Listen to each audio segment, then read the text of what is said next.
రాజకీయ పార్టీల తీరు చూస్తుంటే రాజ్యాంగం ప్రమాదంలో పడే అవకాశం ఉందనిపిస్తుందన్నారు కేటీఆర్. అంబేద్కర్ కేవలం దళితులకే కాదని అందరికీ నాయకుడేనని తెలిపారు.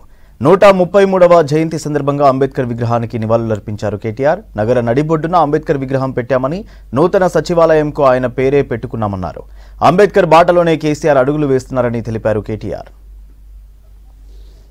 Party working president Shri KTR గారు అంబేద్కర్ గారికి కంటే సమానత్వం ముఖ్యమని అంబేద్కర్ గారు ఏదైతే ప్రవచించినారో దానికి అనుగుణంగానే మరి విద్యతోనే వికాసం వస్తుంది, వికాసం వల్లనే అల్టిమేట్గా ప్రగతి వస్తుంది, ప్రగతితోనే సమానత్వం వస్తుందనే ఆలోచన అంబేద్కర్ ధార ఏదైతే ఉన్నదో దానికి అనుగుణంగానే 1022 గురుకుల పాఠశాలలు పెట్టుకున్నా, అదేవిధంగా 1005 జూనియర్ కాలేజీలు పెట్టుకున్నా, 88 డిగ్రీ కాలేజీలు పెట్టుకున్నా, ఎస్సీ ఎస్టీ బీసీ మైనారిటీ అదేవిధంగా అగ్రవర్ణాల్లో ఉండే పేదల కోసం కూడా మరి విద్యతోనే సమానత్వం వస్తుందనే అంబేద్కర్ ఆలోచన ధార నుంచే కేసీఆర్ గారు కూడా 1022 గురుకుల పాఠశాలలు పెట్టిన మరి పరిస్థితి కూడా మనందరికీ తెలుసు.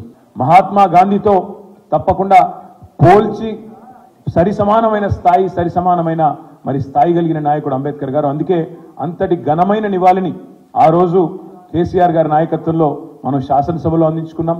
వారి 125 ఫీట్ల విగ్రహం పెట్టుకున్నాం. ఇది విగ్రహం కాదు, ఇది విప్లవం అనే మాట ఆనాడు కేసీఆర్ గారు మాట్లాడినారు. మరి అధికారం ఉన్నప్పుడు, అవకాశం ఉన్నప్పుడు తప్పకుండా అందరి మంచి కోసం, సమానత్వం కోసం పాటుపడాలనే ఒక ఆలోచన ఏదైతే కేసీఆర్ గారు చేసినారో ఆ ఆలోచన ద్వారా ఆ అంబేద్కర్ గారి బాటలో అందరం కూడా ముందుకు సాగుదాం.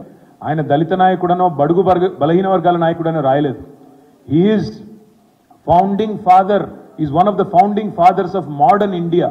అంటే ఆధునిక భారతానికి మరి బీజం వేసిన ఒక జాతిపిత లాంటి నాయకుడు, ఒక ఆనాటి ఫౌండింగ్ ఫాదర్స్లో ఆయన కూడా ఒకరని ప్రపంచమే గుర్తించే పరిస్థితి.